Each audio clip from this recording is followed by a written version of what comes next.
और इस बीच एक और बड़ी खबर आपको दे रहे हैं राजधानी रायपुर से, जहां पर प्रशासन कड़ी कार्रवाई करते नजर आ रहा है। जो भी अवैध खनन हो रहा है, आपको बता दें कि प्रशासन की बड़ी कार्रवाई हुई है।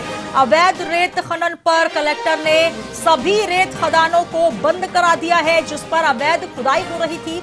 अधिकारियों ने छापामार कार्रवाई की। अवैध रेत के 7 भंडार पकड़ाए गए हैं, जिन पर केस दर्ज किया गया। 7 हाईवा, 1 जेसीबी सहित 2 ट्रक भी जब्त किए गए। तो इस वक्त की बड़ी खबर आपको दे रहे हैं छत्तीसगढ़ की राजधानी रायपुर से, जहां पर अवैध रेत पर प्रशासन सख्त नजर आ रहा है। अवैध खनन को लेकर प्रशासन की सख्ती। कलेक्टर ने सभी रेत खदानें जिसमें अवैध खुदाई चल रही थी, वहां पर कार्रवाई कर केस दर्ज किया है। अवैध रेत खनन पर कार्रवाई करते हुए 7 हाईवा, 1 जेसीबी सहित 2 ट्रक बरामद किए हैं।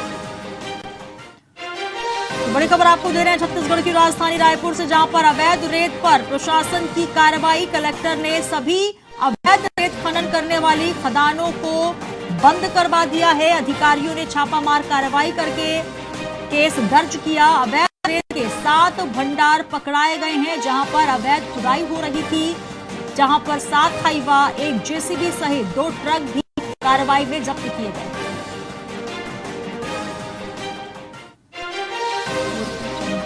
तो रायपुर से बड़ी खबर आपको दे रहे हैं, जहां पर अवैध रेत पर प्रशासन की नकेल कसती हुई कार्रवाई, जहां पर प्रशासनिक अमला पहुंचा और अवैध रेत उत्खनन करने वाली खदानों को बंद कर दिया गया है, सील कर दिया गया है।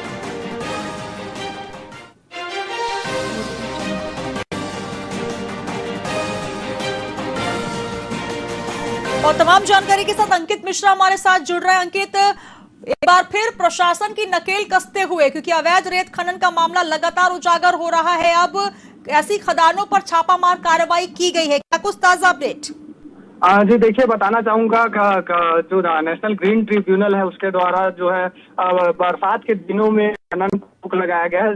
इसी के चलते कलेक्टर रायपुर सौरभ कुमार द्वारा भी निर्देश जारी किया गया था, जिसके बाद से ही जो यहाँ पर प्रभारी हैं सिम्मी नाहिद और उनके टीम द्वारा लगातार कार्रवाइयां की गई। नवा रायपुर इलाके में मंदिर हसौद और उनके साथ ही साथ पारा गांव, हरडी डी, नक्ता जैसे कई गांवों में जो है छापेमार कार्रवाई की गई। इस दौरान बड़ी मात्रा में यहाँ पर खनन के जिस तरह से कार्रवाई की जा रही थी, खनन के सामान मिले। खनन के दौरान जो परिवहन में लगे गाड़ियां हैं उनको भी यहाँ पर जब्ती की गई है। जो बताना चाहूंगा कि एक बड़ी कार्रवाई यहाँ पर सामने आई है। निश्चित रूप से इस कार्रवाई के बाद से ही जिस तरह से खनन माफियाओं में कहें तो उनमें सत्ते का माहौल बना हुआ है, साथ ही साथ एक बड़ी परेशानी भी यहाँ पर खुलकर सामने आ सकती है, क्योंकि जिस तरह से यहाँ पर रेत की बात करें तो रेत यहाँ पर अब कहीं ना कहीं इस तरह की कार्रवाई के बाद अब रेत के भाव भी कहीं ना कहीं बढ़ने लगेंगे, जिसके चलते मकान बनाने और इस तरह की जो तमाम तरह की बातें हैं, जिस तरह से मकान बनाने के साथ ही साथ निर्माण कार्य होने हैं, उनको लेकर भी परेशानियां खड़ी हो सकती है। जी बिल्कुल। लगातार अगर बात की जाए,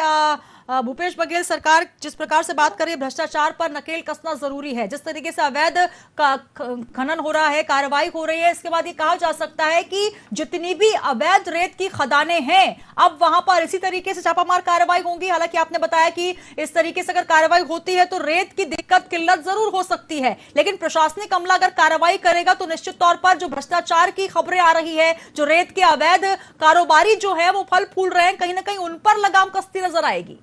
जी निश्चित तौर पर अब निर्देश तो जारी किए हैं रायपुर कलेक्टर सौरभ कुमार के द्वारा, नेशनल ग्रीन ट्रिब्यूनल के द्वारा जिस तरह से निर्देश जारी किए हैं कि बरसात के दिनों में यहाँ पर जितने भी नदियां हैं उनमें रेत खनन ना हो, इसी के चलते ये निर्देश जारी किए गए। और निश्चित तौर पर कार्रवाइयां भी लगातार जारी रहेंगी। जिस तरह से अब बातें कही जा रही है कि कल भी यहाँ पर जहाँ खनन के मामले सामने आए थे, कई गाँवों में यहाँ पर दौरा किया गया। इसके अलावा जो रेत के परिवहन करते कुछ लोग पाए गए थे, जिनमें ना तो उनके संबंधित रॉयल्टी काटी गई थी, ना ही किसी तरह के कागजात पाए गए थे, जिसके चलते 7 हाईवा को भी जब्त किया गया है। तो इसी की तरह अन्य जगहों पर भी लगातार छापेमार कार्रवाई जारी रहेगी।